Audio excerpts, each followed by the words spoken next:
Have you ever dreamed of a better life, but stayed exactly where you are?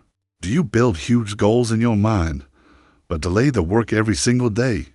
How many times have you told yourself, I'll start tomorrow? And how many of those tomorrows never came? If you are ambitious, but inactive, if you dream big, but act small, this story is for you. In a quiet town near the mountains, where life moved slowly, there lived a man named Aaron. Aaron was young. He was intelligent, and his mind was always full of ideas. He always thought about businesses he would build, projects he would start, and a future where people admired him. Aaron always told his friends that tomorrow he would learn to be a carpenter, and then he could own a big woodworking workshop and earn a lot of money. Every morning, Aaron woke up with plans, but when the moment arrived, he felt tired, and he told himself, I deserve some rest. As time passed, something changed. Aaron noticed that people stopped asking about his plans. They stopped listening to his ideas, not because the dreams were bad, but because nothing happened. He felt frustrated. He blamed his situation, his energy, his circumstances. But deep inside, he avoided one painful truth. He wasn't unlucky.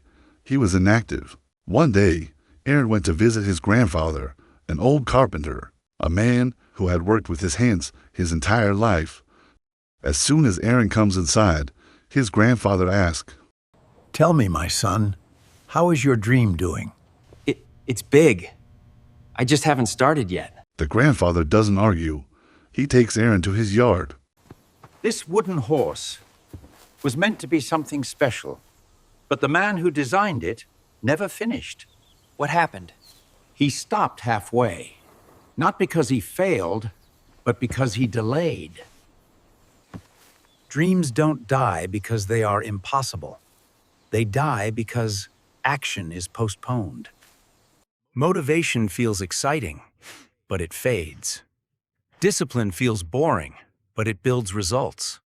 The grandfather left to give Aaron some personal space. Aaron remained silent, and in that silence, he understood something he could no longer ignore.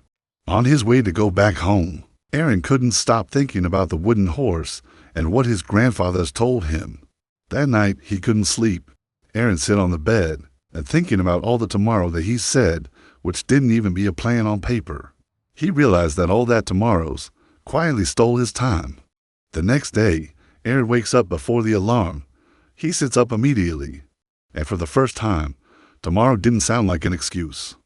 The ideas fill his mind while he does personal hygiene, and he feels that waking up early is not that tired. He then immediately opened his notebook and sketched a toy.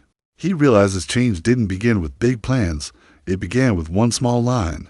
When the sketch finished, Aaron realizes his phone is full of game notifications, but this time, he ignored them because he has more important things to do. Aaron brings home some stuffs. It's a bit tired because this is the first time he walked that long while carrying such a heavy thing. The next day, Aaron starts his work to make his sketch become a real stuff. At first, it's a bit uncomfortable for him. Starting to be active after a long lazy time is not easy, but he didn't give up. Sometimes things didn't go the way he wanted, but when he looks at what he's done, he knows that his work is gradually make progress. And with effort and discipline, he finally finished it, a beautiful wooden horse. When his sketch becomes real, the satisfaction is real too. Aaron proudly shows his best friend his first product. With his friend complimentary, Aaron knows that he finally did it.